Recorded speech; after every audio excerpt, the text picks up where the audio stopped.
Reading a historical map of Lithuania. This map feels quiet. There are no colors competing for attention, no icons, no decorative elements, just lines, names, and space. And that restraint immediately tells us something important. This is not a modern navigational map, it is a historical reference map, designed to explain where a place sits in relation to others, not how to move through it street by street. First impression, authority through simplicity. The most striking feature here is minimalism. The map relies almost entirely on thin boundary lines, sparse city labels, river networks, and regional names. There is no attempt to impress visually. Instead, the map establishes authority by being calm, balanced, and confident.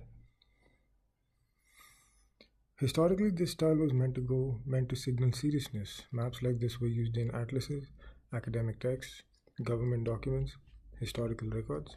They were meant to be trusted, not admired. Lithuania as the center of gravity.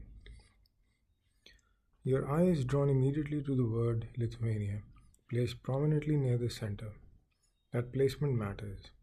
Cartographically, central placement signals importance. The map is not about Eastern Europe as a whole, it is about Lithuania's position within it. Neighboring regions, Poland, Russia, Latvia, are present but secondary. Their borders fade slightly into the background. This is classic framing technique. Define identity through contrast. Borders as political statements. Notice the boundary lines. They are clear, deliberate, and unbroken. In historical maps, borders are rarely neutral. They reflect treaties, conflicts, and power structures at a specific moment in time. This place does not tell us when it was made explicitly, but its style suggests a period when national borders were primary concern, internal detail was secondary, sovereignty needed visual reinforcement. Maps like this were often created during or after periods of political change. Rivers as natural structure. Unlike roads, which are absent, rivers are clearly drawn. This tells us two things. Rivers were essential reference features before modern infrastructure. Natural geography mattered more than human networks. Rivers provided trade routes, defensive boundaries, settlement logic. In older cartography, rivers are often the most detailed internal features because they were the most reliable and enduring. Cities as anchors, not networks. Look at the cities that are labeled. Vilnius, Kaunas, Sualia, Panevėžys. These are not shown as dense clusters or metropolitan areas. They are simply points of reference, anchors, not hubs. The map is saying these are places you should know exist. It is not saying this is how you move between them. Absence of scale as a statement. There is little emphasis on precise scale or distance. This suggests that the map's purpose is orientation, not measurement. Historical maps often prioritized relative position, political adjacency, geographic awareness. Exact distances mattered less than knowing who bordered whom. Typography and its tone. The lettering style is restrained and serified, typical of older printed maps. Serif fonts were associated with scholarship, permanence, authority. Capitalization is used sparingly but intentionally. Country names dominate, city names are smaller and understated. Typography here reinforces hierarchy without needing color or size variation.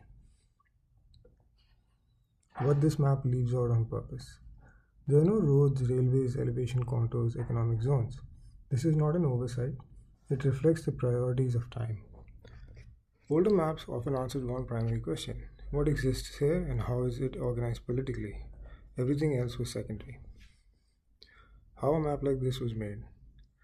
Maps like this were originally produced through survey data, manual drafting, engraving or lithography, printed reproduction. Each line would have been placed deliberately, often by hand. Errors were costly. Revisions were slow. That constraint forced clarity. Modern digital tools allow infinite layers, but this map reminds us how powerful constraint can be in design. Why this style still matters today. Even now, this style influences textbook maps, historical atlases, legal boundary references, editorial illustrations. When you want neutrality, seriousness, or historical weight, this is the visual language you return to. Modern cartography often adds layers, but sometimes removing layers is more effective. what this map is really teaching us. Beyond Lithuania, this map teaches us a broader lesson. Maps do not need complexity to be meaningful. By focusing on borders, names, and natural structure, this map tells the story of nationhood, place, and context with remarkable efficiency. It reminds us that cartography is not about showing everything, it's about showing the right things for the question being asked. Closing thought. Some maps guide your feet, others guide your understanding. This one belongs firmly in the second category. With nothing more than lines and names, it situates a country within a continent and gives its identity, context, and presence. Sometimes that's all a map needs to do. Thank you for listening and watching. If you need a custom map developed, please reach out to maps&locations.com. Thank you.